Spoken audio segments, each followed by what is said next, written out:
రీసెంట్గా మన వాళ్ళు T20 వరల్డ్ కప్ కొట్టారు. అదే సమయంలో ఆడవాళ్ళు కూడా కొట్టారు. అదే సమయంలో ఇంకొకళ్ళు వరల్డ్ కప్ కొట్టారు.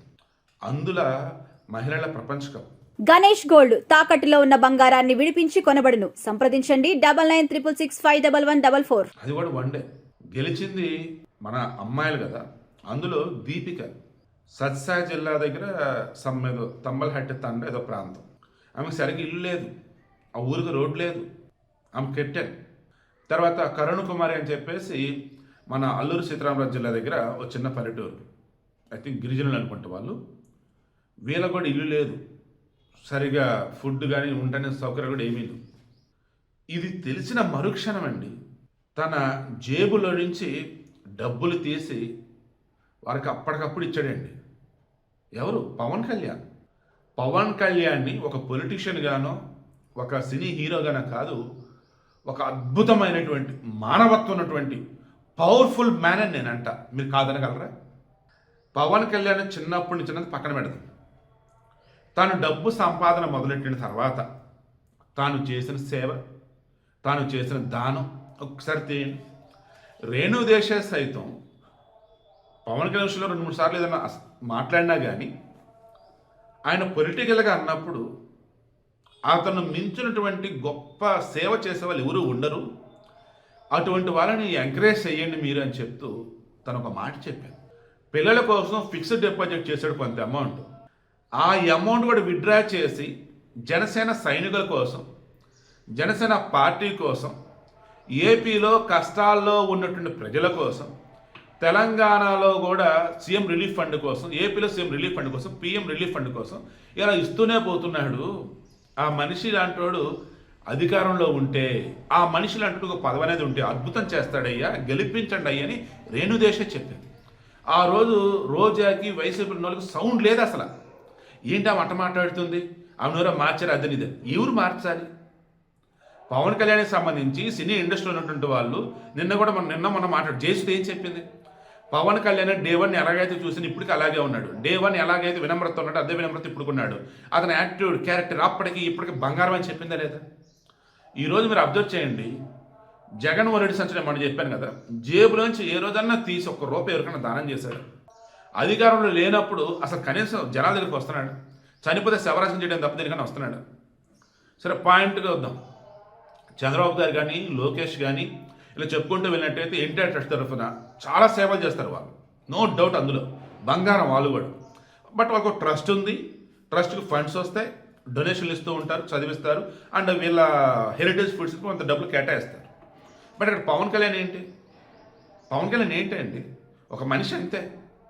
ఆ మనిషి ఈరోజు అందులో మహిళల ప్రపంచ కప్ను గెలుచుకున్నటువంటి వాళ్ళు ఎవరు ఏంటని తెలుసుకున్న తర్వాత ఆయనకు ఒక విషయం తెలిసింది. వాళ్ళలో చాలామంది పేదలు. ఎంత పేదలంటే, ఈ క్రికెట్ కప్ కనుక ఆడితే మాకు 3 పూట్ల తిండి వచ్చింది, అండ్ ఈ క్రికెట్ కప్ కానీ ఆడితే వచ్చే డబ్బులతో, గెలిస్తే వచ్చే డబ్బులతో మా ఇల్లు గడిచిద్దని చెప్పేసి అనుకుంటే అలా అంట వాళ్ళు ప్రాక్టీస్ చేసింది, అలా అంటే వాళ్ళు వెళ్ళింది, అలా అంటే వాళ్ళు గెలిచింది. ఇది తెలిసి ఆయన అల్లల్లాడిపోయాడు పాపం. ఏంటయ్యా ఇది అని చెప్పేసి ఆయన దగ్గరికి వాళ్ళందరూ పిలిపించుకున్నాడు. బట్ ఇక్కడ మనకందిన సమాచారం, వాళ్ళకి రావడానికి కూడా డబ్బులు లేకపోతే ఆయన టికెట్లు అన్నీ కూడా అరేంజ్ చేసేసి టీవీని మొత్తం కూడా ఫాలోఅప్ చేయించి ఈరోజు 84 లక్షలు 86 లక్షలు ఆయన అక్షరాలు ఆయన జేబులోకి సొంత డబ్బులు ఇచ్చాడు. ఒక్కొక్క ఆటగాళ్ళకి, అమ్మాయిలకు సంబంధించి ఒక్కొక్క ప్లేయర్లకి 5 లక్షలు, వాళ్ళ టీంలో సభ్యులు ఉంటారు, మేనేజ్మెంట్, కోచ్లు, రిమైనింగ్ వాళ్ళకి 2 లక్షల రూపాయలు అప్పటికప్పుడు ఇచ్చేశాడు. అప్పుడు ఈ అమ్మాయి దీపిక అడిగింది, నిజంగా బంగారం ఆ అమ్మాయి మాత్రం దీపిక. ఆ అమ్మాయి ఏమడిగింది తెలుసా? సార్ మా ఊరికి రోడ్డు లేదు సార్, మా ఊరికి రోడ్డు వేయండి సార్ అని అడిగింది. అప్పటికప్పుడు పంచాయతీ శాఖ మంత్రిగా రోడ్డు శాంక్షన్ చేస్తూ లెటర్ ఇచ్చాడు, ఆయన రోడ్డు వేస్తున్నారు. తర్వాత మళ్ళీ ఏమడిగింది తెలుసా? సార్ నా friend sir Karun Kumar sir, Alluru Sitarama జిల్లా సార్, ఆ అమ్మాయికి ఇల్లు లేదు సార్, ఇంట్లో సరైన సౌకర్యాలు లేవు సార్. ఆయన ఆశ్చర్యపోయాడు. ఇదేంటమ్మా, నేను నిన్ను కదా ఏదైనా వరాలు కోరుకోమన్నానంటే, కోరుకుందాంలే సార్, ముందు మా ఊరు రోడ్డు వేయండి, అండ్ మా ఫ్రెండ్ టీమ్ మెంబర్ కరుణ్ కుమార్కి ఇల్లు లేదు సార్, ఇంట్లో సరైన సౌకర్యాలు లేవు సార్ అని చెప్పి చలించిపోయాడు పవన్ కళ్యాణ్. ఎందుకు?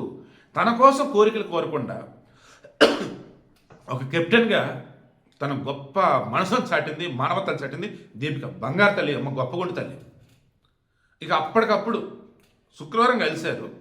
శనివారం సాయంత్రానికి కరుణ్ కుమార్ ఇంటికి ఫ్యాన్లు, గ్రైండర్లు, మిక్సీలు, తర్వాత ఇంట్లో కావాల్సిన వస్తువులు, ఐరన్ బాక్స్ లైక్ మొత్తం సెటప్ వచ్చేసింది. తర్వాత డబ్బులు ఆల్రెడీ ఇచ్చిన్నారు. దీపిక్ కూడా ఆల్మోస్ట్ అలాగే ఇచ్చారు. అయితే కరుణ్ కుమార్కి సరైన ఇల్లు లేదు, దీపిక్కి సరైన ఇల్లు లేదు. కడుపేదవాళ్ళు. దాంతో ఇమ్మీడియట్గా వాళ్ళిద్దరికి ఇల్లు కట్టడానికి అధికారులకి ఆర్డర్స్ పాస్ చేశారు. ఇల్లు కట్టేసి ఆ ఇంట్లో ఈ ఫర్నిచరు, ఈ పంపిణీ ఏవైతే మొత్తం నిత్యావసర వస్తువులు అండ్ ఇంటికి అవసరమయ్యే వస్తువులు అన్నీ పంపించారు.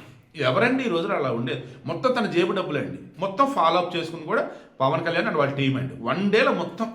ఇప్పుడు చెప్పండి, అసలు ప్రపంచమే గుర్తించట్లేదు, భారతదేశం గుర్తించలేదు, ఆంధ్రులు గుర్తించలేదు, తెలుగులు గుర్తించలేదు. మరి పవన్ కళ్యాణ్ ఎందుకు గుర్తించాడు? ఎందుకంటే he is a powerful man and హ్యుమానిటీలో అతను మించినోడు లేడు కాబట్టి.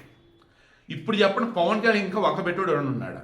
ఇప్పుడు చెప్పండి, పవన్ కళ్యాణ్ సేవ చేయనోడు ఉన్నా సిగ్గు శరం బుద్ధి జ్ఞానం లేకుండా వైసీపీలు ఉన్నటువంటి వాళ్ళు ఏమన్నారు? చిరంజీవి, పవన్ కళ్యాణ్ అసలు ఎవరికి పిల్లి బిచ్చం కూడా పెట్టరు, అందుకే వాళ్ళు పోటీ చేసిన వాళ్ళు సొంతలు కూడా ఓడిపోయారని చెప్పేసి అన్నారు వైసీపీలు. సిగ్గుంది అసలు వాళ్ళు? ఎలా అంటారు నాయన? అప్పుడే కదా జబర్దస్త్లో ఉన్నాడు అంతా కూడా నోరెత్తారు. రోజా గారు మీరు అలా అనొద్దు, మీరంటే మాకు గౌరవం ఉంది, మీ పార్టీ వాళ్ళు మీకు ఏదో చెప్పారని, మీ పార్టీలో గుర్తింపు కోసం, మీ జగన్ దగ్గర భజన కోసం పవన్ కళ్యాణ్ అలా అంటారేంటి? పవన్ కళ్యాణ్ సాయం మీకు తెలియదా? చిరంజీవి సాయం మీకు తెలియదా అని గట్టి వేసుకున్నారు అప్పుడు వాళ్ళు. మరి అప్పుడైనా బుద్ధి మారింది లేదో తెలియదు. నిజంగా రోజా లాంటి యాటిట్యూడ్, మెంటాలిటీ, క్యారెక్టర్ మరి ఏంటో కానీ నాకే అసలు ఆలోచిస్తేనే అసలు ఎలా అనగలిగింది ఆమె ఆ రోజు అనిపించింది.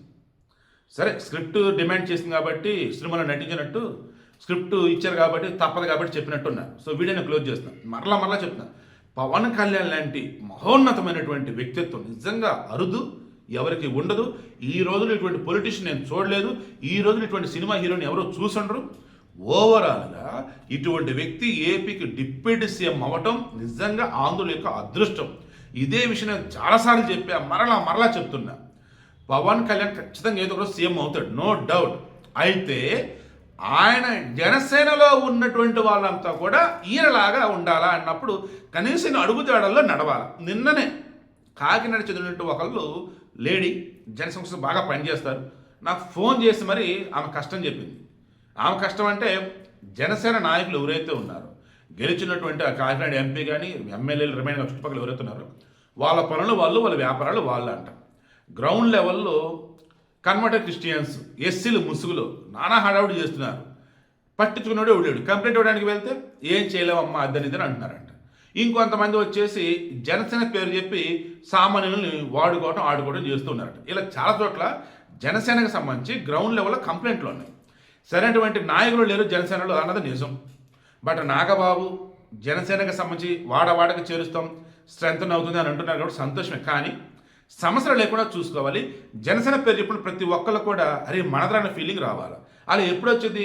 జనసేనలో గెలిచిన వాళ్ళు కావచ్చు, గెలన వాళ్ళు కావచ్చు, జనసేన తరపున ఉండడం వాళ్ళు కావచ్చు, అంతా కూడా పవన్ కళ్యాణ్ లాగా అట్లీస్ట్ ఆయన అడుగుజాడల్లో నడిస్తే చాలు. ఆయనలాగా ఉండాల్సిన అవసరం లేదు, ఆయన అడుగుజాడల్లో నడిస్తే చాలు. ఆ రకంగా జనసేన నాయకులంతా ఉండాలని, రానున్న రోజులలో పవన్ కళ్యాణ్ సీఎంగా చూద్దామని కోరుకుంటూ అండ్ మనస్ఫూర్తిగా పవన్ కళ్యాణ్ గొప్ప వ్యక్తికి నిజంగా నాకు ఎలా చెప్పాలో తెలియట్లేదు, అంత సంతోషంగా ఉంది. ఆయనకు మనస్ఫూర్తిగా పాదాభివందనం చేస్తూ ఉన్నా.